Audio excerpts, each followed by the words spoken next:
ഇല്ലാത്തവരിലേക്കല്ലാണ് അവൻ പലരുമുള്ള സ്ഥലത്തേക്ക് പോണേ. എന്നിട്ട് പോലും അവന്റെ മനസ്സ് വേദനിക്കുക.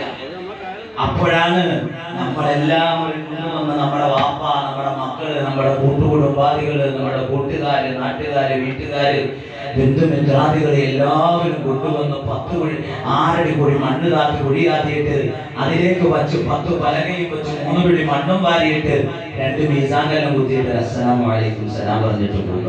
ആരാക്കെ സഹായിക്കാണ്ടാവുക? ഉസ്മാൻ റളിയല്ലാഹു തആല അൻഹുവിനോട് സഹാബത്ത് ചോദിച്ചു, ഉസ്മാനെ എങ്ങനെ ആഖിറത്തിനെ കുറിച്ച് പറയുമ്പോൾ എനിക്ക് കരച്ചിലില്ല, മീസാൻ എന്ന ത്രാസിനെ കുറിച്ച് പറയുമ്പോൾ കരയുന്നത് കണ്ടിട്ടില്ല, സിറാത്ത് പാലത്തിനെ കുറിച്ച് പറയുമ്പോൾ കരച്ചിൽ കണ്ടിട്ടില്ല, അല്ലാഹുവിന്റെ കഠിനകഠോരമായ ശിക്ഷകളെ കൊണ്ട് നിറയ്ക്കപ്പെട്ട നരകത്തിനെ കുറിച്ച് പറയുമ്പോഴും അങ്ങ് കരയുന്നത് കണ്ടിട്ടില്ല, അല്ലാഹുവിന്റെ നന്മതിന്മകൾ എഴുതപ്പെട്ടതായ കിതാബുകൾ നൽകുന്ന കാര്യം പറയുമ്പോഴും കരയുന്നത് കണ്ടിട്ടില്ല. പക്ഷേ നിങ്ങളോടൊരു കാര്യം ഞങ്ങൾ ചോദിക്കട്ടെ, ഖബർ കാണുമ്പോൾ ഇങ്ങനെ കരയുന്നത് എന്തിനാ ഉസ്മാൻ? വല്ലാത്ത കരച്ചിലാണല്ലോ ഉസ്മാന്. അല്ലാഹുവിന്റെ പ്രവാചകന്റെ സ്വർഗ്ഗത്തിലെ കൂട്ടുകാരനല്ലേ നിങ്ങൾ? ഇങ്ങനെ ഖബർ കാണുമ്പോൾ കരയുന്നത് എന്തിനാ ഉസ്മാൻ? ഉസ്മാൻ റളിയല്ലാഹു തആല അൻഹുവിനോട് സഹാബത്ത് ചോദിച്ചപ്പോ ഉസ്മാൻ റളിയല്ലാഹു അൻഹു പറഞ്ഞ മറുപടി പറഞ്ഞുകൊണ്ട് ഞാൻ നിർത്തുകയാ. ഉസ്മാൻ പറയുന്നു, സഹാബ, ഖബർ കാണുമ്പോൾ കരയുന്നത് എന്തിനെന്നറിയോ? ഈ ഖബർ കാണുമ്പോൾ എന്തിനാ ഞാൻ കരയുന്നതെന്നറിയോ?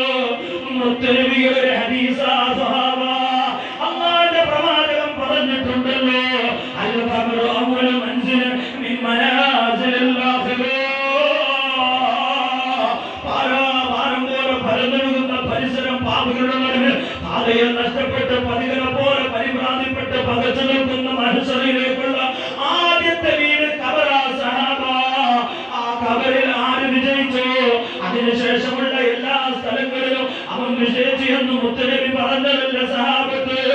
എന്നിട്ട് ഈ ഖബറിൽ ഉസ്മാൻ വിജയിക്കുമോ എന്ന് പേടിയാ. ഉസ്മാന്റെ പേടി എന്തെന്നറിയോ? ആരുടെ പേടിയാ? സ്വർഗ്ഗം കൊണ്ട് സന്തോഷ വാർത്ത അറിയിക്കപ്പെട്ട ഉസ്മാന്റെ പേടി. ബദർ യുദ്ധം കഴിഞ്ഞ് ബദർ യുദ്ധത്തിൽ പങ്കെടുക്കാത്തൊരു സഹാബിയാണല്ലോ ഉസ്മാൻ റളിയല്ലാഹു അൻഹു. എന്നിട്ട് ബദർ യുദ്ധം കഴിഞ്ഞപ്പോ 13ഓളം സഹാബത്തിനെ ബദറിന്റെ രണാങ്കണത്തിൽ കൊണ്ടുപോയി ഖബറടക്കി. അല്ലാഹുവിന്റെ പ്രവാചകൻ മദീനയിലേക്ക് പോകുമ്പോ 313 സഹാബത്തുമായി മദീനയിൽ വന്ന അല്ലാഹുവിന്റെ പ്രവാചകൻ 299 സഹാബത്തുമായി മദീനയിലേക്ക് തിരിച്ചു പോകുമ്പോ ബദറിൽ പങ്കെടുത്ത ഓരോ സഹാബത്തിന്റെയും കൈപിടിച്ചു മുസാഹബത്ത് ചെയ്യുമ്പോ ഉസ്മാൻ റളിയല്ലാഹു അൻഹു ആ യുദ്ധത്തിൽ പങ്കെടുത്തിട്ടില്ല.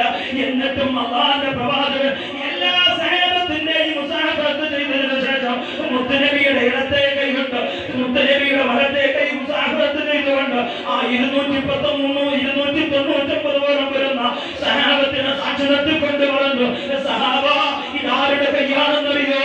ഇത് ഉസ്മാന്റെ കയ്യാ, ഉസ്മാന്റെ കയ്യാ, ഉസ്മാന്റെ കയ്യാ. ആ ഉസ്മാൻ ബദറിൽ പങ്കെടുത്ത സഹാബത്തിന്റെ കൂട്ടത്തിലാ. അതിന്റെ പേരിൽ ആ ഉസ്മാന്റെ കൈ സാക്ഷി നിർത്തിക്കൊണ്ട് ഈ കൈ ഉസ്മാന്റെ പേരിലാക്കിക്കൊണ്ട് ഞാൻ മുസാഹബത്ത് ചെയ്യുന്നു എന്ന് ഹബീബുനാ മുഹമ്മദ് റസൂലുള്ളാഹ് എന്ന് പറഞ്ഞ ഉസ്മാനല്ലേ ഖബർ കാണുമ്പോ കരയുന്നത്? അല്ലാഹു ആ ഖബർ സന്തോഷത്തിന്റെ വീടാക്കി, നമ്മുടെ ഖബറൊക്കെ സന്തോഷത്തിന്റെ വീടാക്കി തന്നനുഗ്രഹിക്കുമാറാകട്ടെ. നമ്മളെ പെറ്റ ഉമ്മ, വളർത്തിയ ഉപ്പ ആരെങ്കിലും മരണപ്പെട്ട് ഏതെങ്കിലും പള്ളിക്കാടിന്റെ മൈലാഞ്ചി ചെടിയോട് കഥ പറഞ്ഞു കിടക്കുന്നുണ്ടെങ്കിൽ റബ്ബേ, അവരുടെ ഖബറിലേക്ക് ഞങ്ങൾ ഈ മജ്‌ലിസിന്റെ പ്രകാശം എത്തിച്ചു കൊടുത്ത് നീ അവരെ സന്തോഷിപ്പിക്കണേ അല്ലാഹ്, സന്തോഷിപ്പിക്കണേ.